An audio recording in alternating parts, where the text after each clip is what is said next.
Howdy y'all, hope you're having a good day. Silver Trade here again with another video, and oh my goodness, is there so much to be excited about. But to start, XRT is at 462% short right now, a 75% increase from yesterday. I don't know how this was found or who found it, but somebody found out that Northern Trust is holding over 10 times more GameStop shares than are even available. Interesting data point today where a fund Northern Trust Tier 5 is shown as owning over 4 billion GME shares as of June 30th, 2024, when there's only 426 million total outstanding. You're telling me one fund has more than 10 times the amount of GameStop shares available? They're holding it? And this isn't some like one-off thing. This is at the top and the only thing Reddit is talking about tonight.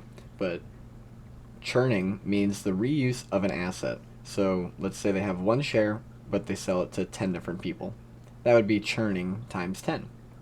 Back in 2007, 2008, we had a 4 times churn factor, which is really just a measurement of how often an asset was reused through rehypothecation and securities lending. This is the unrealized gains and losses on investment securities for banks, all the way back to 2008. And obviously, we've been churning way too much ever since about 2021. What are the odds?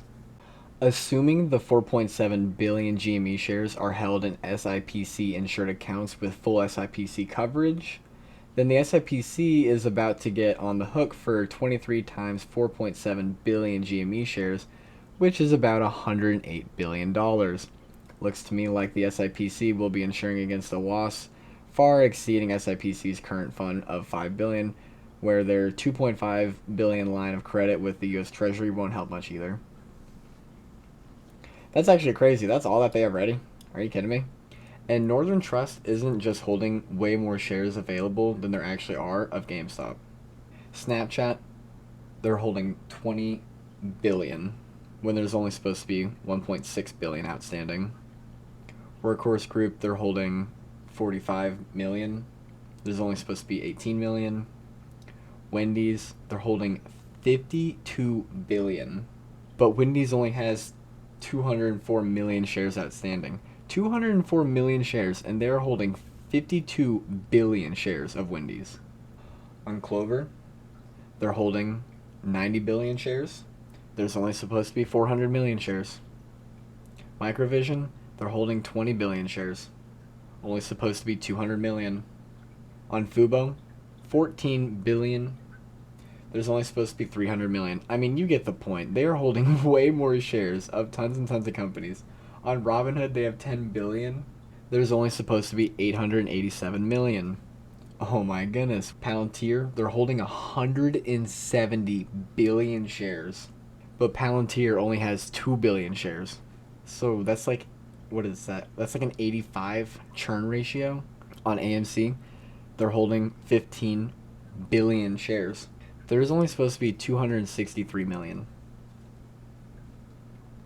And on Chewy, they're holding 200 million. But there's only supposed to be 137 million. KOSS is only supposed to have 9 million shares, but they have over 100 million right here. And on GameStop, they're holding over 11 times as many shares as there are outstanding. And along with all of this great news that's coming out, we are still waiting to hear with what's going on at the left trial. And the VIX ran up 33% today. Oh my goodness. And for anyone who didn't hear, NAITA got a subpoena from the DOJ in the US. And that absolutely tanked their stock today. Almost 10%. It was like $270 billion gone today. And I don't know if you've seen online, but there are a whole bunch of people that think they can print free money by sending themselves a check and then depositing that check and pulling the money out before the check settles. You were to do this, you could have a $250,000 plus fine and 20 to 30 years in prison for wire fraud or check fraud or whatever it's called, but ridiculous penalties for something so silly like this. It would be a shame. But I really appreciate y'all. Thank you so much for the view. I hope you had a great day, and God bless you. Thank you.